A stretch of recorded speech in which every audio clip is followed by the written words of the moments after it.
Сега ќе ги представам моите сопатници. Еве ги нивните велосипеди. Ова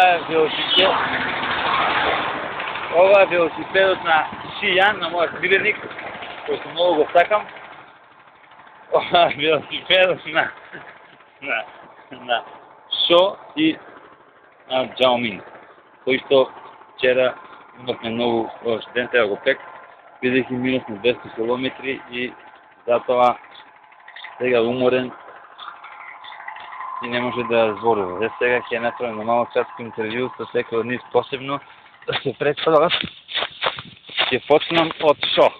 Ова е Шо. Okay. First you speak. First me. Yeah. On Chinese. OK， 我叫邵林祥，来自江苏无锡，今年29岁。去北京骑行完全是为了体验一趟旅程。OK。Ова е Шијан. His name is not Xian, but his name was. 你说你的名字啊，来自哪边？